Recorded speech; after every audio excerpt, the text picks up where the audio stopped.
Dès qu'on sort du cliché « le monstre il est méchant », nos héros vont-ils réussir à lui échapper ? Certains sont perdus. Toro a décidé, en fait, dans ce film, de l'humaniser tellement, cette créature, qu'il en devient super gentil. Enfin, je veux dire, ça n'a rien à faire dans un truc comme Frankenstein. Moi, je veux bien qu'on respecte le bouquin à mort, tout ça, machin, très bien. Et encore, j'ai des doutes, quand même, que Mary Shelley, si tu veux, elle ait décrite la créature aussi inoffensive et aussi gentille que ça, quand même. Ah, compliqué d'entendre ça de la part de quelqu'un qui vit de ses critiques, alors que le film de Del Toro est sans doute l'une des plus fidèles adaptations du livre de Mary Shelley, sans pour autant que ce soit un copier-coller du livre, bien sûr, puisqu'il y a quand même des modifications majeures. Bon, en soi, je comprends qu'après une telle longévité sur la plateforme, tu n'aies plus l'énergie d'étoffer la critique, mais tu aurais pu au minimum faire une recherche sur internet pour nous épargner ce commentaire navrant, puisque tu prouves que tu n'as clairement pas lu le livre. Contrairement à ce que tu t'imagines, c'est justement là que se situe le cœur du succès du livre, c'est dans le renversement du cliché du monstre bestial à la Alien.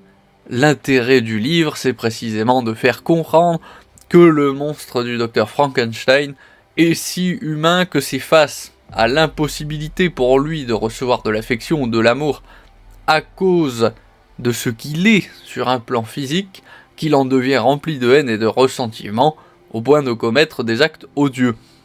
Et tout comme dans le film, dans le livre, le docteur Frankenstein est le plus inhumain des deux, et se retranche de son humanité à cause de son incapacité à voir sa création autrement que comme la preuve éclatante de son génie. Pour lui, c'est un simple trophée et rien d'autre. En Tommy, ce qui est assez ironique, c'est que sans le vouloir, ton avis sur le film est l'illustration parfaite d'un des propos du livre de Shelley, qui dénonce l'incapacité de certains à avoir de l'empathie pour ce qui est laid, pour ce qui est différent. Néanmoins, attention, le film est loin d'être exempt de défauts, et j'ose prétendre qu'une version raccourcie serait une excellente chose, puisqu'il y a quand même des répétitions qui nuisent à la qualité globale, et qui sont les suivantes. Trop de surlignage de la volonté du docteur Frankenstein de prétendre égaler Dieu, ainsi que des lourdeurs autour du personnage d'Elisabeth, qui est bourré dans l'histoire au forceps, puisqu'elle a bien moins d'importance dans le livre. De mon point de vue, ce sont vraiment les deux points qui séparent le film du classique incontestable, sans pour autant le faire sortir de la catégorie des bons films. Étant donné que même les vidéastes critiquant le film de Del Toro n'ont pas forcément lu le livre ou n'ont même pas fait de recherche dessus, j'imagine que ce sera utile pour beaucoup de monde d'avoir un petit résumé des principales différences entre le livre et le film. Dans le livre, Elisabeth est la fiancée de Victor Frankenstein. Or, elle n'est en rien ce rocher de vertu morale sur lequel Victor bute et qui s'oppose farouchement à lui. Non, dans le livre, elle est incluse afin d'être tuée par la créature de Frankenstein la nuit de son mariage. Elle n'est qu'un ressort tragique, elle n'est qu'un moyen de faire ressentir au lecteur l'étendue de la punition qui est subie par le docteur pour ses crimes, mais aussi le degré de haine que lui voue sa créature. Si comme dans le livre, elle est également tuée pendant son mariage, le contexte n'a absolument rien à voir, puisqu'au lieu de n'être qu'un élément du châtiment subi par Victor, dans le film, c'est presque uniquement les émotions traversées face à la douleur de la mort vécue par l'embryon de couple, formé par Elisabeth et la créature, qui est le focus de la scène. Là, ceux qui connaissent la chaîne ne seront pas surpris, ce changement sur le personnage d'Elisabeth ne me plaît pas du tout, puisqu'il retire l'efficacité de son thème principal à l'œuvre, en l'encombrant de l'obsession de Del Toro pour les relations amoureuses entre une femme et une créature monstrueuse. Or en soi, ce thème de la capacité à aimer le fond de l'âme d'un individu plutôt que son apparence ou sa nature n'a pas grand intérêt. Pour commencer, parce que c'est un thème niais et peu réaliste, puisque dans la vraie vie, les marginaux et les personnes mal faites sont très loin d'être les mieux placés sur le marché des relations amoureuses, et qu'en plus, ça n'a en soi pas grand intérêt au-delà du facteur choc, ça nous dit simplement qu'Elisabeth a telle ou telle préférence. Ça nous dit simplement qu'elle est prête à oublier qu'elle désire un cadavre ambulant, qu'elle est prête à tirer un trait sur toute perspective d'une vie décente et saine en société, pourvu que le monstre soit sensible. Et même si on comprend bien qu'au fond, Del Toro, il l'envisage surtout d'un point de vue métaphorique, il faut pas le prendre au premier degré, ça reste une modification très discutable de l'œuvre originale. En passant Del Toro, il aurait besoin d'une thérapie. C'est quand même grave de s'identifier à ce point à un monstre qui vit avec la perspective selon laquelle recevoir n'importe quelle marque d'affection ou d'amour de la part d'autrui relèverait du miracle. Sinon, pour ce qui est du personnage de Victor, dans le film, Del Toro justifie son désir de prouver sa supériorité par ses traumatismes d'enfance, tandis que le livre ne s'embarrasse point de cette justification. Honnêtement, ce sont surtout les choix dans l'exécution de cette décision de Del Toro qui sont douteux. Il aurait pu raccourcir le temps alloué à ce point en se contentant de faire une ellipse narrative à partir de la mort de la mère. Ensuite, un point qui me paraît expliquer le motif des différences entre le livre et le film, c'est que Mary Shelley était proche du déisme ou de l'agnosticisme. Elle donnait plus de place à la puissance exercée par la nature dans son histoire, tandis que Del Toro reprend plus ouvertement des concepts chrétiens, malgré son rejet de l'institution politique qu'est l'Église, puisque là, la rédemption, c'est un élément clé du film. Bon, ceci étant dit, commençons par commenter le film dans sa globalité, puis dans un second temps, je vais zoomer et analyser le film dans le détail. Histoire de résumer grossièrement, si vous adorez le gore et le livre de Mary Shelley, ce film est plutôt fait pour vous. Et si personnellement les visuels dégueux et l'humanisation d'un monstre ne me gênent pas tant que ça, c'est plutôt la répétition de visions de corps démembrés à l'écran qui finit par lasser. Dans les gros bémols, je mettrai que Del Toro y est allé un peu trop fort sur les dialogues d'exposition. Il aurait mieux valu qu'il nous montre visuellement ce qu'il essaye de nous faire comprendre. Il a un peu oublié la sacro-sainte règle du show don't tell, montre et ne nous décrit pas ce que tu veux nous faire ressentir. C'est dommage qu'il n'ait pas été capable d'inclure plus de scènes dans la veine de celle où la créature joue avec les feuilles dans la rigole, qui montre son goût pour le jeu et qui renforce son caractère humain sans avoir à nous le dire explicitement. Bon, comme dans le livre, l'introduction se déroule sur la banquise, on y retrouve le sous-entendu de l'impuissance de l'homme face aux forces de la nature, véhiculé par la dureté des conditions de survie dans ce milieu, le bateau coincé dans les glaces, etc. Bon, toutefois, dans le livre, la créature est une menace qui plane sur les personnages principaux, mais qui n'intervient pas aussi directement, alors que là, chez Del Toro, on n'est pas très loin de Hulk qui vient tout casser avec sa force surhumaine et son invulnérabilité.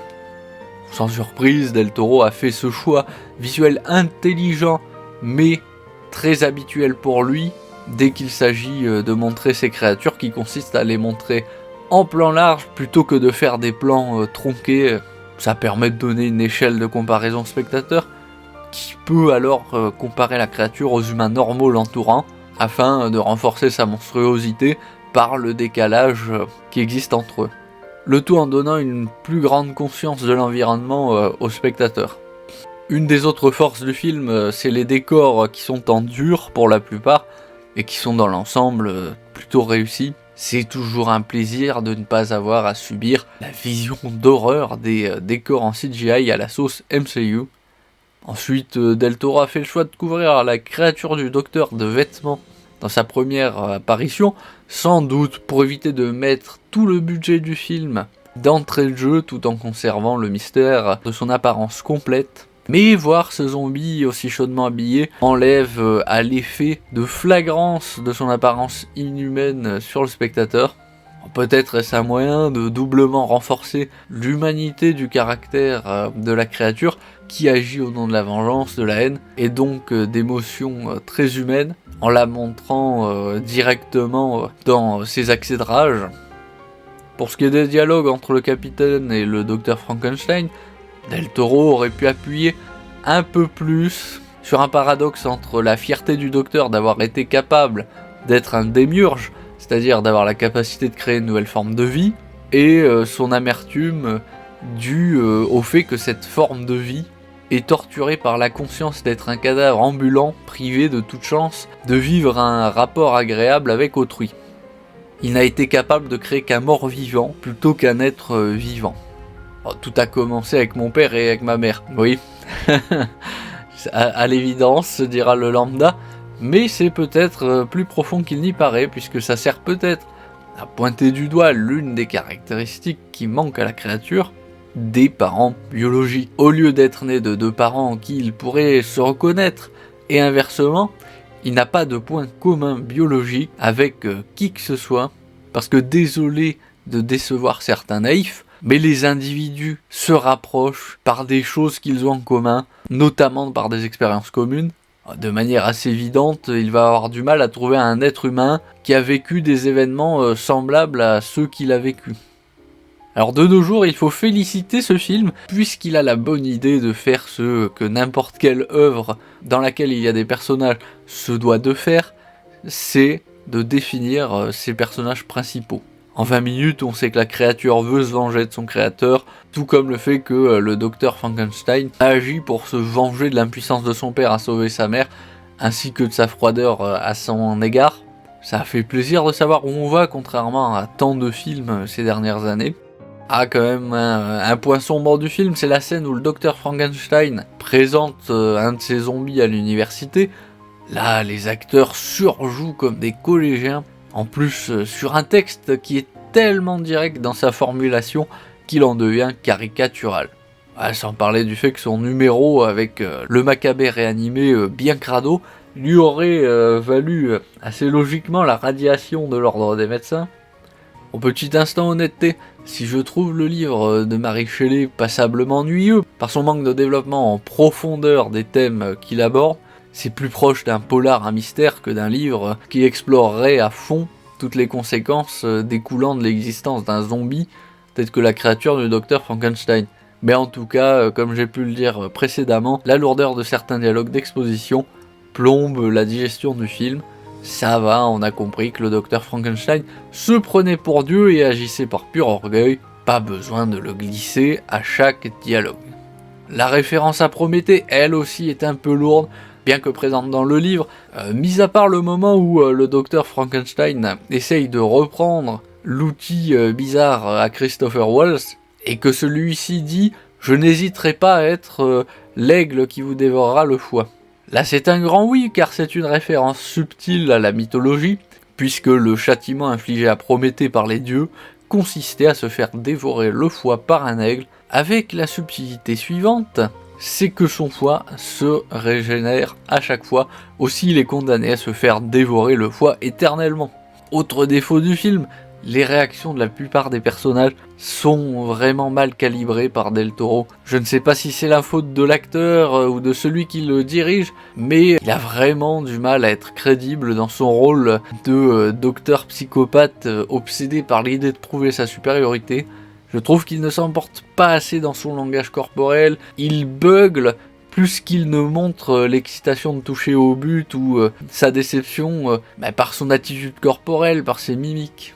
Bon, la tour du docteur Frankenstein, elle ressemble plus ou moins aux deux tours de Saruman et de Sauron des films Le Seigneur des Anneaux de Peter Jackson, mais évidemment avec des relents du style visuel du film Van Helsing. Par contre, les scènes où Elisabeth fait face à la créature, mon dieu que c'était malaisant. On se serait cru dans une fanfiction de femmes du niveau de Twilight. Vu comme elle le dévorait du regard dans la scène avec la feuille, j'ai cru qu'on allait avoir droit à une réponse sur le fonctionnement de l'entrejambe de la créature. Attirant ce que le docteur Frankenstein perçoit également et nous confirme littéralement dans le film en entendant Elisabeth chanter ses louanges. Bon, si ce point pourrait être réaliste, il suffit de jeter un coup d'œil aux lectures érotiques de ces dames pour comprendre qu'un zombie patrolé aurait de la demande. Del Toro achève de marteler ce portrait d'une Elisabeth clairement pas insensible aux zombies, ce qui premièrement n'est pas d'un très bon goût, mais qui deuxièmement dilue le thème principal du livre par une romance sans grand intérêt. Mais un truc qui m'a bien plu, c'est ce dialogue en soi très simple, mais d'une efficacité redoutable entre le docteur et sa créature. Quand le premier dit au second « un seul autre mot et je t'épargnerai », sous-entendu, cette preuve d'intelligence me forcera à te laisser vivre, à te considérer comme un être vivant, sensible et doué de raison. Et la créature répond sobrement « Victor », puis Elisabeth apportant une preuve de son intelligence qui est aussitôt balayée par le docteur, obnubilé par l'idée de faire porter le chapeau de la mort de son mécène à la créature. Une des touches originales apportées par Del Toro qui rehausse mon opinion sur le film, c'est aussi le fait que dans sa version, sa créature, on peut la regarder en prenant son déjeuner, c'est pas un cadavre à moitié décomposé. La créature doit exclusivement sa laideur au crime de son créateur qui tente de la tuer malgré son humanité. Ça devient une laideur morale plus qu'une laideur physique de la créature. Ça accentue encore davantage la monstruosité du docteur, ainsi que sa responsabilité dans les malheurs de sa pauvre victime, comme le caractère compréhensible de la haine nourrie par la créature envers son créateur.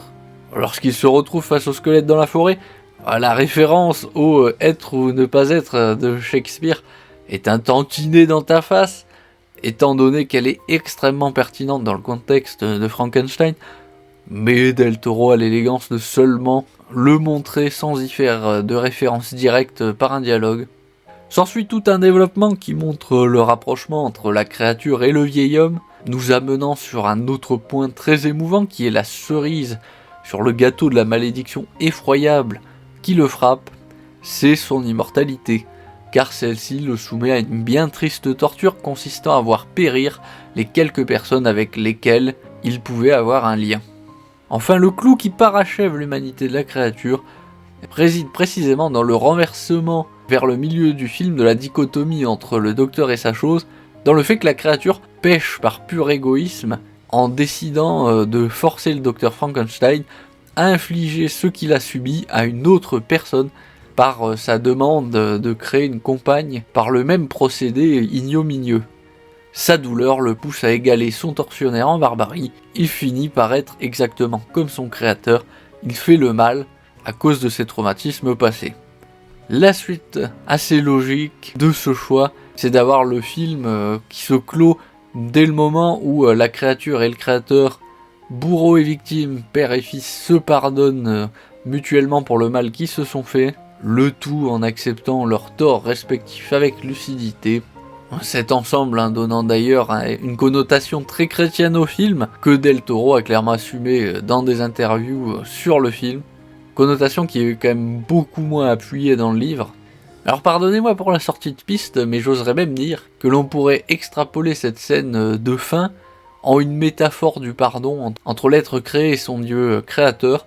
Le créé pardonne pour les fatalités qu'il traverse dans une existence à laquelle il n'a pas choisi de prendre part, et son Dieu pardonne sa création pour ses nombreuses errances. Non, moi je vais pas poursuivre sur le terrain des interprétations, puisque c'est un exercice trop subjectif à mon goût. En conclusion, Del Toro, il a su respecter les éléments de l'œuvre originale, en l'absence desquels on peinerait à voir le rapport entre le film et le livre, sans pour autant oublier d'ajouter sa touche personnelle, le distinguant d'un simple copier-coller du livre. S'il y a quelques reproches à faire, surtout sur la longueur, ça reste un film qui soulage le cœur du cinéphile dans cette époque de déluge de pellicules fades, plus proche d'un slogan de propagande ou d'un slogan publicitaire que d'une œuvre artistique. Bref, sur ce, abonnez-vous, mettez un pouce bleu, activez la cloche des notifications, laissez un commentaire pour faire savoir ce que vous avez pu penser de cette vidéo, et je vous retrouve au fil de l'actualité.